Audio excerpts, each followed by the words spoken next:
Hello, everyone. You are listening to The Success Palette, a place to discuss how creatives can succeed in every aspect of our lives. I'm Soda, and today we are going to talk a little bit about how to become creatively unstuck. So, if anyone has ever felt that they can't get paint on that empty canvas or start that story or anything like that, this episode is for you. And we have an amazing guest with us today, Tess, who is not only a painter, but is also a writer, a musician, and of course, a mother. So, Tess, I know that your main thing right now is writing. Do you want to tell us a little bit about your books that you have out and where we might be able to find them before we get into our topic? Sure, that would be awesome. I write fantasy romance, and dystopian novels. I write digitally. You can find me anywhere you can buy stuff for your Kindle if you're a Kindle reader. And Kindle Vella I also write on. So my episodes come out one episode at a time. And I also have, so I brought some with me. I have my paperbacks too. So this is So beautiful. The First Dryad. It's one of my romances. And then here's one of my dystopian ones. This is Slit Throat Saga. So, and I have a lot to choose from, and that's my main source of income right now is writing my novels. So they're action packed, they're fast. Even my fantasy romance, you're going to get a lot of like epic drama and action and all that stuff in there. So if you're looking for something really mild and cozy, probably not this girl. Yeah, I definitely need to check those out because that is right up my alley of the kind of fiction I like to read. And I know that a while ago you had a hard time just writing anything. You were really feeling trapped, really feeling stuck. Do you want to tell us a little bit about what that was like for you? Yeah, I can tell you that story. I'm gonna start at the beginning of the writing journey, which maybe some of this might be new for you too, Soda. So I'll start at the beginning of that. Let's go to high school, where I was definitely going to be a science person. Like that's what I was always told I was going to study and do science. And writing was not something that I thought you could do for a job. It was never presented to me like that. So I was going to be a physicist or a chemist. And of course, I had that one teacher who was like, "You're a really good writer." But I didn't think I could do that. Um, I wrote my first ever manuscript the summer after I graduated high school with like my little sister on my lap, and I wrote it out. It was terrible, but and that was my first try. And I didn't think I was going to become an author. I just wanted to know I could do it. So it was in my heart. I just didn't think career-wise do that. And I went to school with a full chemistry degree at UC, well, the full chemistry scholarship, sorry, not a degree. I went with a scholarship to do chemistry at UCF and didn't make it through orientation before. I just looked at the classes and I was like, what am I doing? I don't want to be a chemist. I don't know what I want to do, but it's not that. So my parents freaked out because all of a sudden I had no plan, and I did philosophy for years and then switched last minute to English. And that's when I knew I was going to write for a job. After my first ever creative writing class, I sat down and I told my then boyfriend, Nate, I think I found like my love. And I was so confused. I was like, what am I going to do? I was going to be in academia and like be a philosophy professor or something. And he was like, well, if you love it, just do that. And he made it seem so simple. He's like that. He's like, if you love it, just write books. So I was going to do that. And I got to work. It took me a couple years, finished my first couple manuscripts, put them on Wattpad just to see if they were going to go somewhere, and people liked them. So I pulled them off and I indie published them, and they went well. I wish I knew then what I know now, which was I was doing pretty darn well for starting out. especially we didn't have any money for promoting or anything. And right around when things were starting to take off with my first Dragon Shifter series, Core, just everything went wrong. We had babies. This was like, gosh, I published that book maybe a couple months before my first son was born.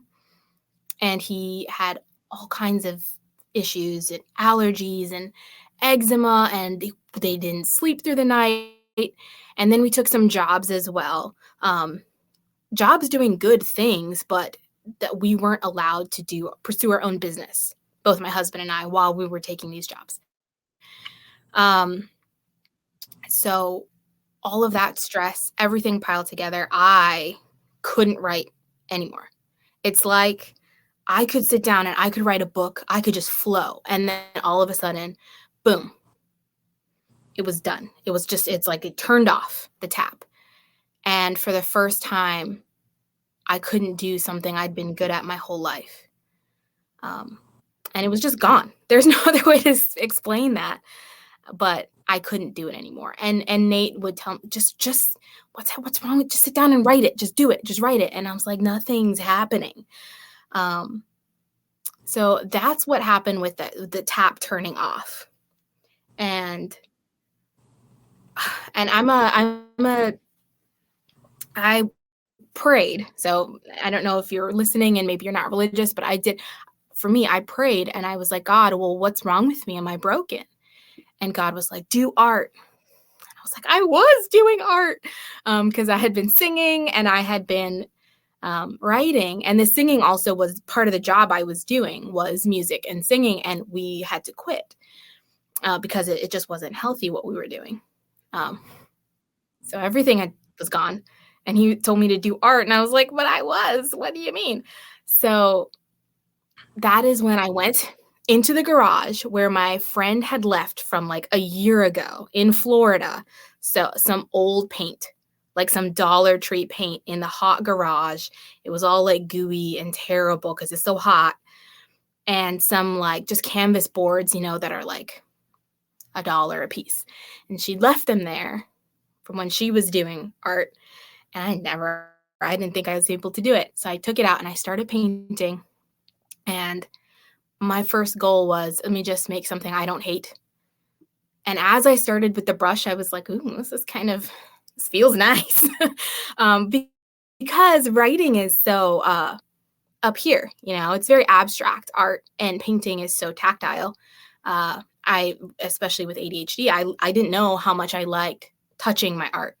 So once I got to touch it, that changed like a part of my brain kind of. And then I thought, well, maybe I could paint something that I would be happy to put on my wall.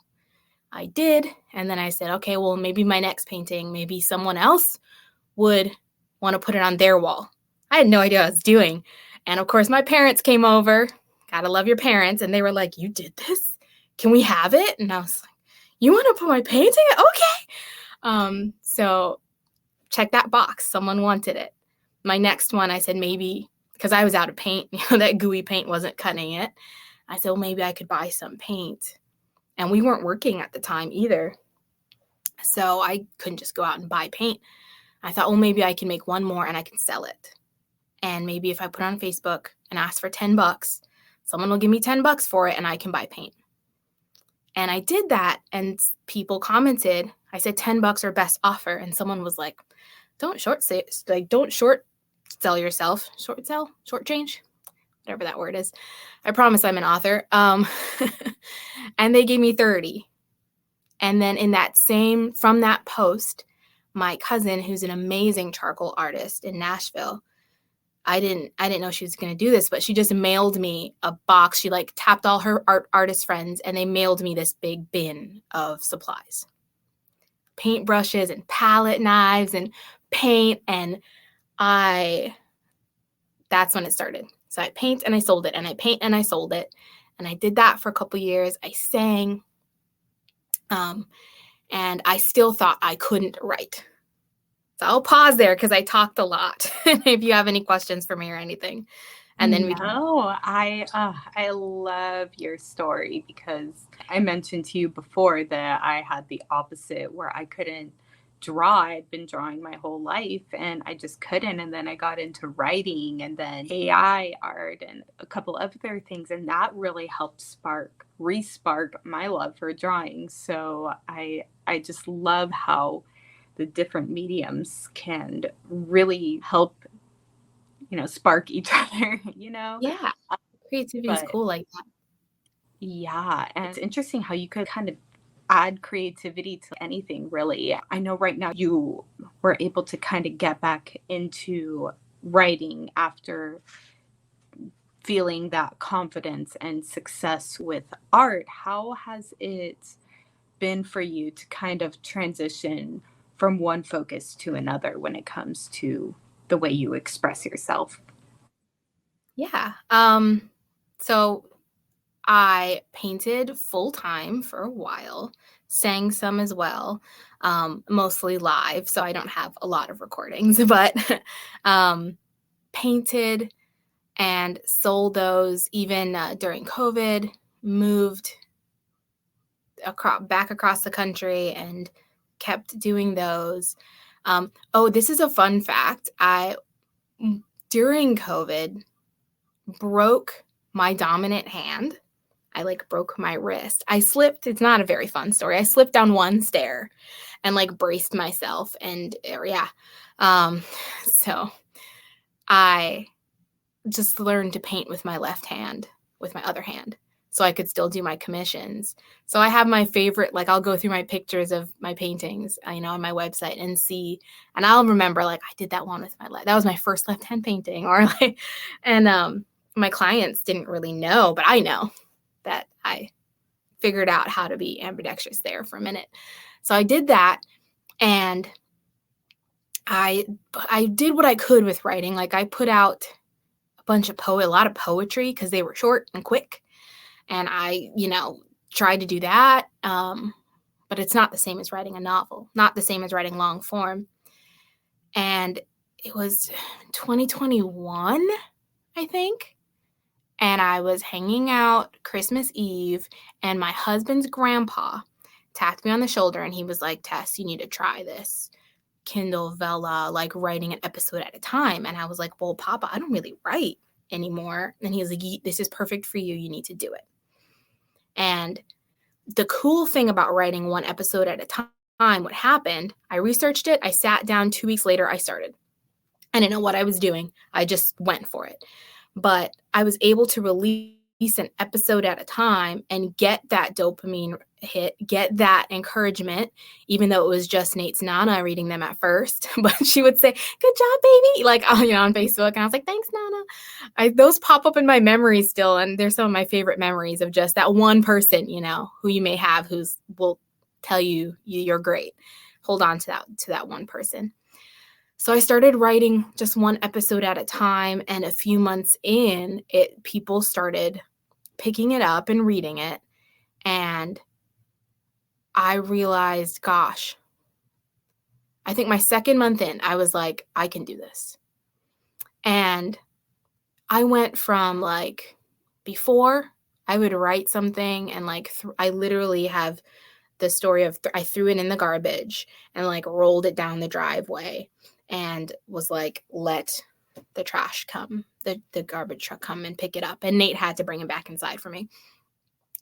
Those stories of I just didn't have the confidence, and I didn't have the chemical arrangement that I needed to be able to be successful and to motivate myself intrinsically.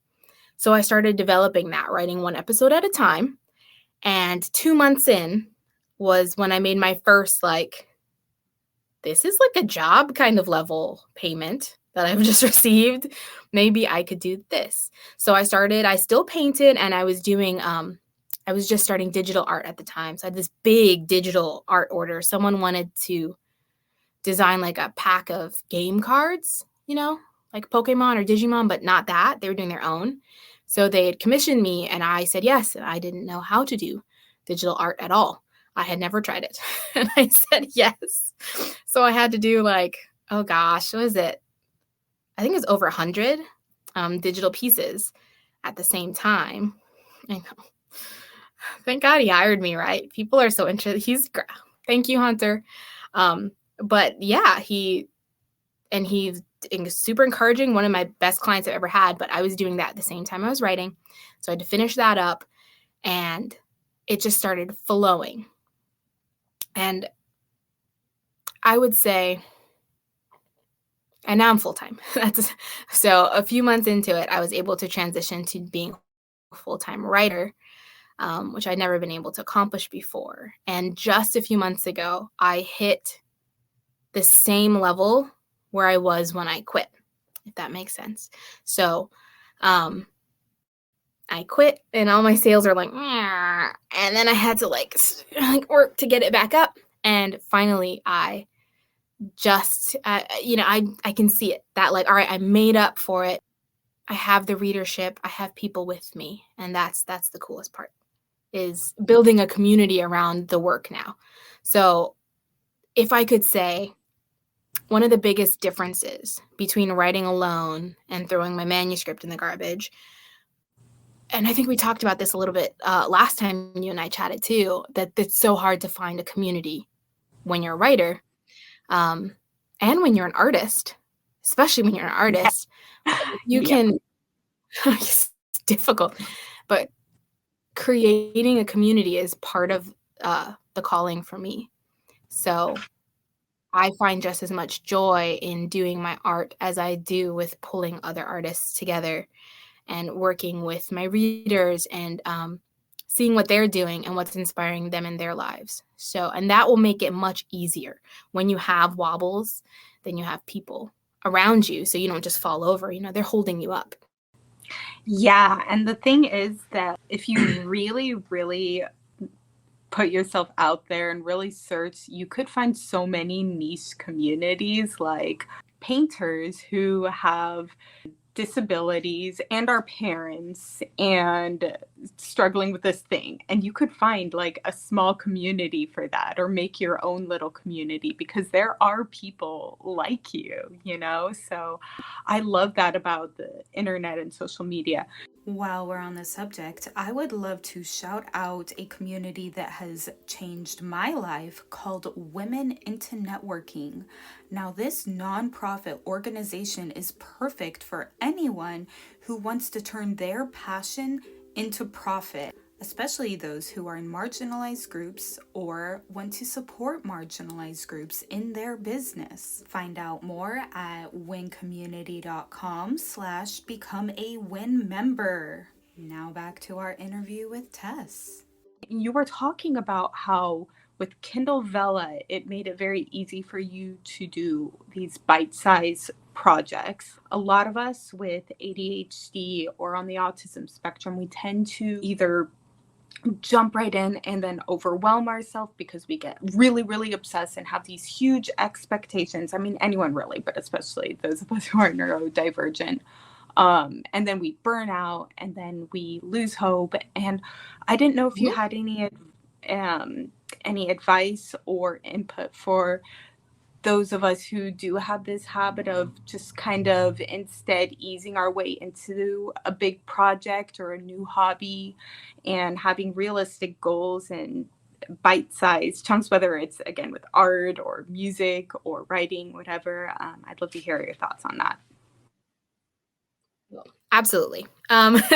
Yes, it is true. And especially for something very long form, like if you're a very detailed painter and it takes a long time, or you're trying to create a whole album, if you are a musician, or anytime you're trying to write a novel, that's going to take you time. And you're usually, you might run out of what you need to get you there. You might run out of the dopamine. You might run out of interest. So let me give you a couple.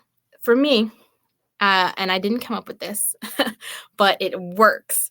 There's 3 things I have to make sure that I have for any project, or else I will quit it. Guaranteed. And I know this about myself, and I've learned, and I have to hack my own brain, and I have to work with myself and be honest with myself.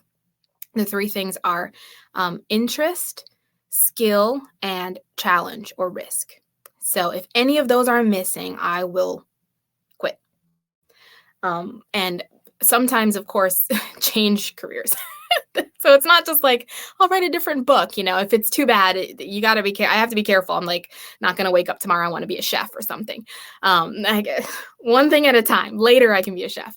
But yes, so interest and skill and challenge. It has to be super interesting, not just a little interesting. I have to want to put my face in it and have it, so it has to be very interesting to me. If the book is boring, if I think writing is boring, if it feels boring at all, that's going to dopamine drain for me, and I'm not going to want to do it.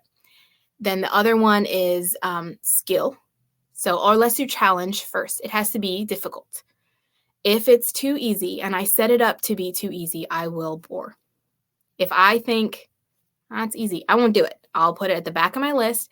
But if I challenge myself, then I will push to get it. And then my reward system kicks in, my own reward system intrinsically. So if I think it's challenging to me, I want to do it. And then I start building in the habit of my own dopamine rewards.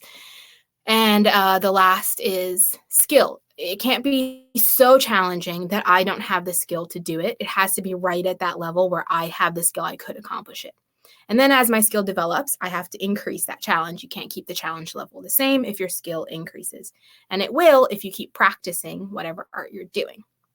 So when I look at whatever project I'm about to tackle, or if I start getting bored, or if I feel like I'm burning out on it, one of those three things is wrong. Either I'm not interested, which then the question is, what can I do to become interested in this? So if I'm writing and I'm like, well, this is getting boring. Like, I wish I was painting, or I just wish maybe I should watch Netflix. I'll change up the story. I'll do something I'll do something to it. My poor readers are like, what's happening? Tess got a little bored. So can't get bored. I'll make it interesting for myself, right? I'll take on a project that I don't know how to do because that's interesting to me, to challenge myself to do it. And there comes the challenge. I have to have high enough stakes in that project in order to push myself. So if I know I can write 1,000 words in 60 minutes, then I will set my timer to 45 and I'll gamify it and I'll make it faster. I'll make it easier, harder. I'll make it harder for myself. And once I can do it at 45 and that's been easy and I've done it a few times, I'll put it at 30 so some way to gamify it for me usually works. I'll tap on a friend and be like, let's race and we'll sprint together. Or if I'm painting or sketching, I'll pick something more challenging and switch it up, or I'll, add wings. I don't know, something I don't know how to do. And then I develop the skill. So you got to be right at that. Like I have to stretch my skill a little bit. If I'm too proficient at it, then like I said, I'm not going to want to do it. It has to be just that little bit of riskiness. Can I do it? So I'll set my goals for that as well. I set my goals knowing myself. And that's going to be different for you. If you're a more low risk person, you might not need to set your goals the same way I set mine. But I'm a high risk person, so I know I need to set mine risky. I have to say, all right, Tess is writing 10 books in 2023, and and I need that, like, I don't know if I can do that. So I'm going to do that. I need that. But you got to set it for what's right for you. Maybe it's 1 book in 3 years, or maybe it's, the size of your canvas. Maybe that might be intimidating for you. Then that's probably a little indication that you should give it a try and see what you can do. Oh my gosh, I love those ideas. I've never really heard it explained like that before. So I'm going to have to, again, re-listen to it's a good thing I'll be re-listening to this when editing and everything, because this is just like so much applies to me. So I know that introducing motherhood in your life and other, breaking your hand, things like that, when you can't have your priorities the same as they used to be, whatever circumstance it is, it can kind of feel like, oh, it's not my priority. Now I just, kind of throw it out the window. What are some ways that, from your experience, such as, again, being a mother, that was a big thing for me, where I'm like, oh, I can't make it my priority. Guess, art, writing, whatever is not for me, what are some ways that we can still like try to keep those hobbies or side jobs or just some sort of creativity in our life when we can't make it our top priority? It's a good question. For me, it's very interesting, the idea of priorities. I would say I think I have a pretty holistic view of my life, and my priorities would be a harmonization in my life. So there aren't really separate parts to me that I have to like uh, only concentrate on this one or that one. It all flows together. So my kids, my parenting, I could see those as separate things. My art, the business side of my art, the business side of writing, I could see those as separate entities, but usually to me, those are together. So I had to come up with a way, and it took time, and I'm still learning to make those parts of my life work together and be in rhythm, and not be me cheating one of them. Otherwise, I knew I would end up like 60 years old and very unhappy with how I spent, the first chunk of my adulthood. Especially with my babies being sick, that was really difficult at the time if anything's going on with your kids, it's just hard to do work. You have little babies or toddlers, it's hard to do work other than be with those babies and toddlers. But I'm still doing what I'm doing, even when I'm not. And what I mean by that is, so I wouldn't see myself as I'm an author. That's who I am. I see my work as evidence of who I am. I see it as a reflection of who I am. Who I am is me, and everything that I do is evidence, so I can see for myself who I am and then have that confirmation. Being a parent, being a mom isn't who I am. I'm me. And if I'd never become a mom, I'd still be me. And becoming a mom doesn't change who I am, but the action of being a mom and the work of being a mom and the creation that I'm doing, that's evidence that I get to see who I am. I hope that I'm making sense. But so I'm carving, I wouldn't say carving time. I'm creating spaces for all the things that I want to do so that I can see myself. The way that I raise my kids isn't separate from how I do my art. And how I do my art isn't separate from the way I raise my kids. It's all me, and I'm doing all of it. So I raise my kids with the same intentionality as I write my books. And I connect with my readers the same way that I raise my kids.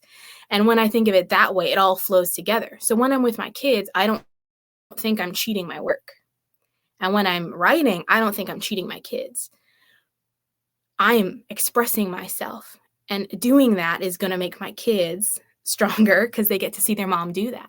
And I'm modeling for them what they need to do in their lives. I don't want them to grow up and think, I have 2 boys. So let's say that they do grow up and marry two women and they have kids. I don't want them to think my wife is a mom and that's what she is and that's what she does. I'm a dad and that's what I do. I work at this job and that's who I am.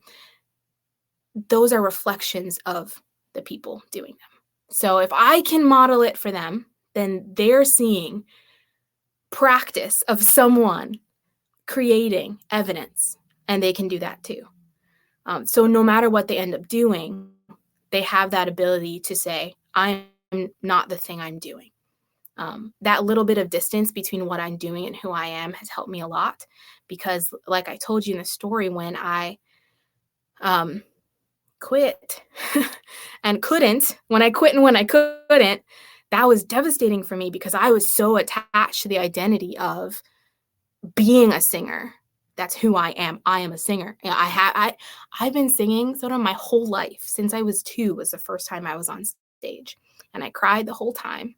I was supposed to be in a choir, and it didn't work out, but I was up there. My parents were like, especially my dad, he put me up there a lot on stage. So I'd been singing since I knew who I was. So to have that separated from me was really hard, but it taught me I'm not that. I'm me. That way when my kids have a bad day, I'm not that bad day. I'm me. When I get a bad review on my book, it hurts, but I'm not that bad review. I am not an author. I do author work. So I can separate myself from that, and it makes it a lot easier. I don't have to juggle. I feel more in tune with all the parts of what I do. So that's my little answer. I'm like literally holding back tears because like it was exactly what I needed to hear in my own life. So I really appreciate you for coming in today. And do you have any parting words before we end for today? Oh gosh. Yeah, I will say, if what you're doing and the work you get to do, no matter what it is evidence of who you are, go do it, because you are worth the life that you're creating. You're worth it. Don't not do it. And I'm glad I did it. I'm glad I'm doing it. I'm glad I'm doing that work, because I deserve to see myself the way I am. And you deserve to see yourself the way you are. Your work is just a tool to help you do that. So don't put all of your identity into it, but gosh, go do it. You need that. I think I wouldn't even say you need it. You deserve it. You're worth it. You're worth the work that it takes to pursue your creativity, to pursue your art, to pursue your dream. Don't let anyone tell you that you're not, because at the end of your life, whatever evidence you've made is what you're going to have to look at. So go for it. Don't not do it. That's what I tell my people. Yes. All right. And again, I'm going to link all the books down below if anyone would like to check out Tess's writing. If you're looking for a fun holiday read this season, check out Tales of Christmas Villains. I had the privilege of drawing caricatures of the 5 authors involved with this anthology, including Tess here, who has a cute story about Jack Frost and a mermaid. So if that sounds interesting for you, please check out the show notes. The link will be available there. And thank you for listening to this episode of The Success Palette. You could check out our social media and additional episodes over at thesuccesspalette.com. And please make it a successful week.